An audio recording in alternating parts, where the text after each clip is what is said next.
Hello and welcome back to the channel. Today I want to talk about 5 ways that I keep cool in the summertime. So I live in the southern United States. It gets quite hot on a day like today. We're about 90, somewhere between 90 and 95 degrees is the high.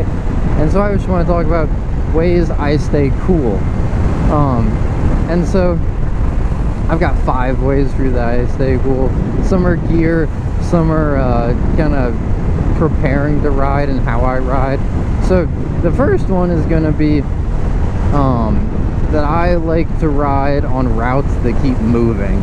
So unless if you're in California or maybe a couple other states, lane filtering is not legal, right? So it's really nice to just filter through the cars, keep moving, you keep the bike a little bit cooler, you keep some wind on yourself.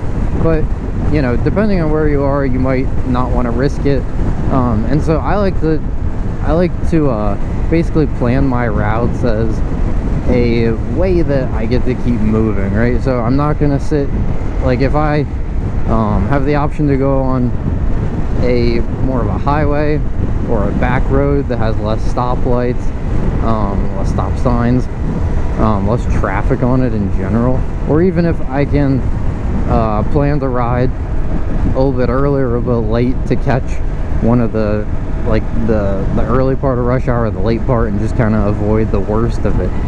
So first off, route prep or route planning and just knowing your back roads. It's super fun because that way you get to learn more back roads. When there is maybe an accident on your route, you know, like, oh, I've done a back road version of this, getting to this destination before. So it's just kind of nice to have that in your back pocket. So first off, route planning. The second is low cc bikes. So I'm on a 2014 Honda CRF 250L right now, and this bike puts out pretty negligible heat. If I'm on a liter bike, then that's gonna be a ton more heat, right?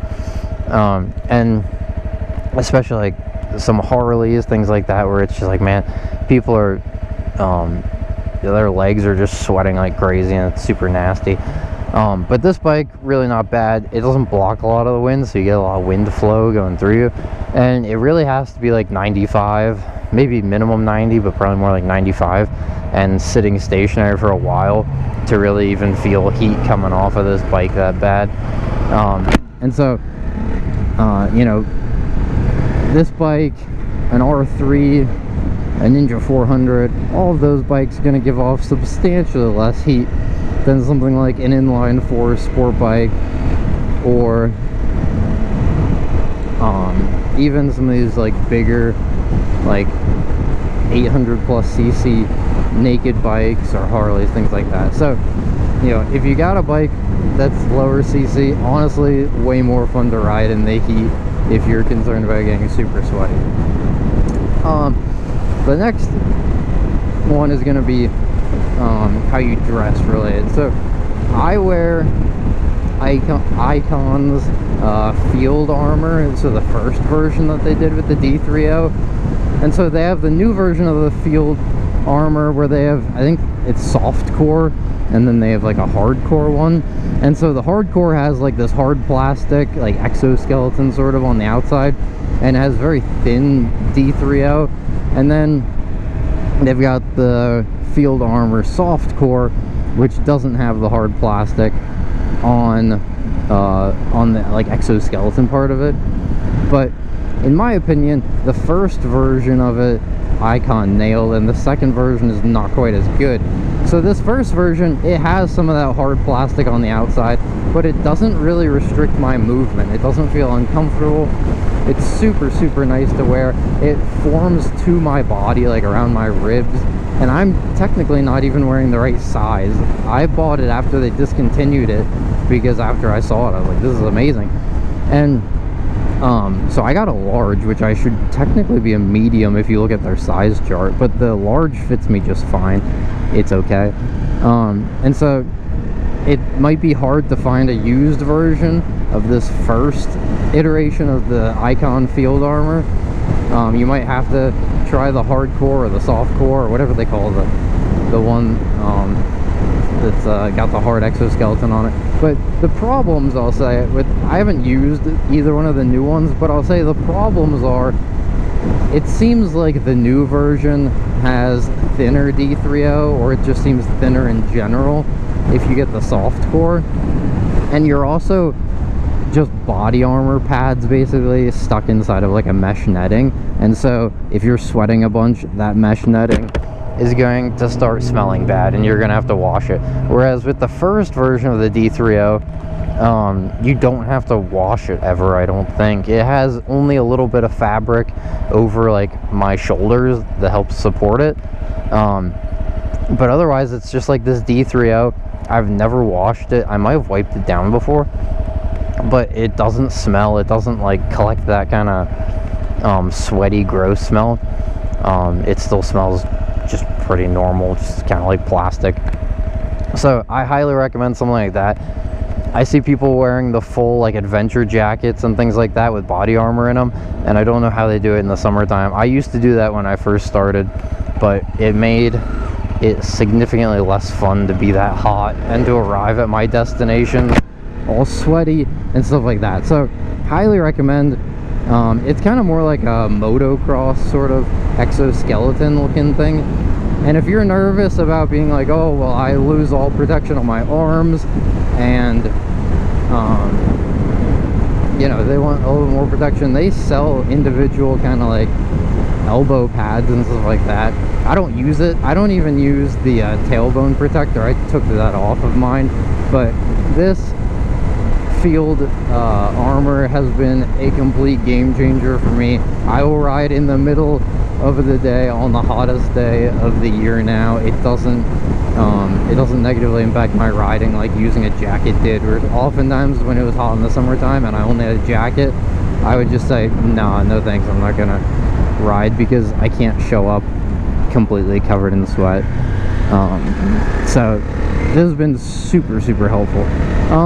The second thing is going to be, well, what do you pair with the Icon field armor, right, for protection? Well, I use those motocross jerseys. You can get them for really cheap if you go to like Rocky Mountain ATVMC or other places like that. You can get, you know, MSR brand, or you can, I've got some Yamaha, some Honda ones where you can get them for less than 50 bucks. If you get ones that don't have manufacturer names on them, you can be getting them for $20 or less, and they're really nice because they protect you from the sun, they protect you from bugs, which are the two things I deal with the most. I don't deal with asphalt against my skin very often, and so it's at least nice for that, right? It protects you from sunburn by having a really light athletic material over your skin, and then it does protect me from bugs, and I have hit a lot of bugs and small rocks,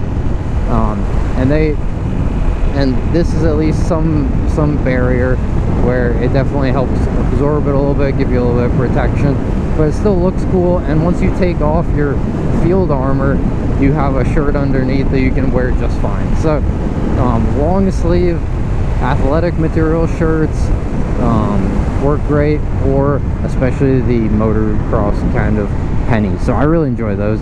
10 out of 10 recommend. Very cheap. They look good, right? Because you at least look like, I don't know, it's kind of fun to wear some of those brands, I think. And you can also get them in very muted colors, and you can get them in more visible colors, so there's lots of variety with those. And I personally like the ones that are a little bit more colorful. That way my arms and maybe some of the back of my shirt sticks out in traffic and when I'm riding at night and stuff. So yeah, if you're still riding with a jacket, consider some of the more body armor style with something like an athletic kind of long sleeve underneath. And then the last thing I'll say is backpacks in the summertime can be very like not fun, right? Because they basically trap heat and trap sweat, and they can negatively impact how cool you stay as you ride. So I will say that on some bikes I don't have luggage, so I have to do a backpack. But especially if I can combine it into being a hydration backpack, then ooh, R1, how's it going? I saw him at bike night the other night. So if you can do a hydration backpack, that's probably the best way in my opinion. You can get lots of them that are really sleek and don't have a ton of like surface area against your back, and so they breathe really well, and they're oftentimes made with much more like athletic materials and things like that because people are running. So definitely recommend the hydration bladder backpack thing if you're riding for extended periods in the heat. You can put like ice in the bag, and I've taken some like 7-hour rides or so through the middle of summer, and it really helps because that way I don't have to stop and drink every time, right? Because I'm not on a big cruiser and with a helmet like that where I'm just gonna not have my face protected, or even the option of just like the top helmet sort of thing. So I don't know any of those. So the hydration backpack comes in clutch. You can, you know, full face helmet, you can stick that tube up into your mouth and stay hydrated. So those are 5 of the things that I've figured out from riding in the summertime, and on really hot days like today. They've been super helpful for me. If you guys have any other tips, leave them in the comments below. Otherwise, thanks, and I hope you all have fun riding this summer.